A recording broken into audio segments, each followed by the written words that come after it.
এইখিনি কুকুৰাৰ বয়স 4 মাহ পাৰ হৈছে। এইবিলাক কণী পাৰাৰ কাৰণে ৰেডি হৈছে না নাই তাকে চেক কৰি আছোঁ।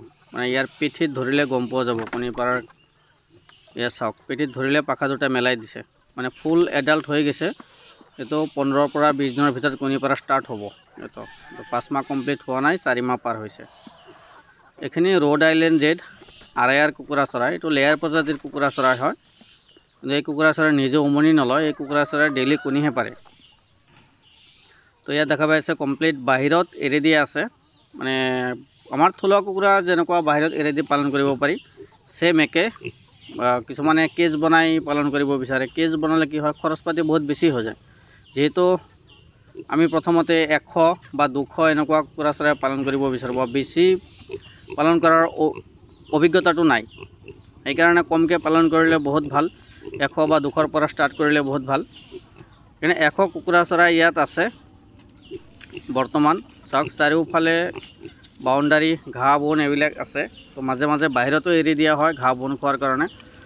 তো যিটো বাউণ্ডাৰী আছে, বাউণ্ডাৰীৰ পৰা কমপ্লিট কুকুৰা চৰাই বাহিৰত ওলাই দিয়া হৈছে। চাওক, চাৰিওফালে কাৰো ঘৰ বাৰী একো নাই, বহুত দূৰ দূৰণিলৈকে। সেইকাৰণে কুকুৰা চৰাইখিনি বাহিৰত এৰি দিয়া হৈছে। এই কুকুৰা চৰাই ঘাঁহ বনটো বহুত বেছিকৈ খায়। আমাৰ থলুৱা কুকুৰা যেনেকুৱা ঘাঁহ বন খায়, এই কুকুৰা চৰাই মানে ঘাঁহ বনটো অলপ বেছিকৈ খায়।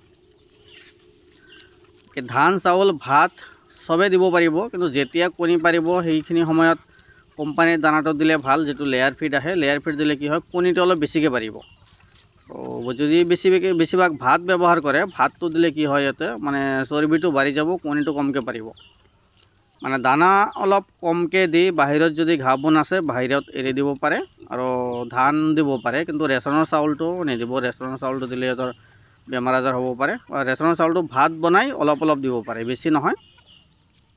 20% দিব পাৰে ভাত, আৰু বাকী 60% সিহঁতক ফিড দিব, আৰু 20% বাহিৰৰ পৰা ঘাঁহ বন এইবোৰ খাব।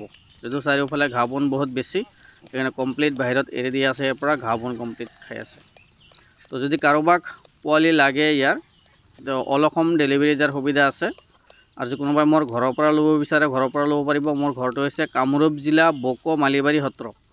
কামৰূপ জিলা বকোৰ পৰা 40 কিলোমিটাৰ হয়, আৰু গোৱালপাৰা জিলা ধূপধাৰাৰ পৰা 12 কিলোমিটাৰ। তো কোনোবাই 20 পিচ 50 পিচ এনেকুৱা ল'ব বিচাৰে, তো মোৰ ঘৰৰ পৰা ল'ব পাৰিব। আৰু যদি ডেলিভাৰী লাগে মিনিমাম 100 বা 200 এনেকুৱা হ'লে অল অসম ডেলিভাৰী দিব পাৰি। তো চাব পাৰে কুকুৰা চৰাইখিনি বহুত ধুনীয়া। আৰু ডাঙৰে আমি চেল নকৰোঁ, আমি 1 দিন 2 দিন বয়সৰ পোৱালিবিলাকহে চেল কৰোঁ। বহুতে কণী বিচাৰে, বৰ্তমান কণীও নাই আমাৰ চেল কৰিবলৈ। যদি পোৱালি লাগে 10ৰ পৰা 15 দিন আগতে বুকিং কৰিব, বা কেতিয়া 10 পিচ 20 পিচ লাগিলে কল কৰিব। মানে কিছুমান সময়ত এভেইলেবল থাকে, সকলো সময়ত নাথাকে।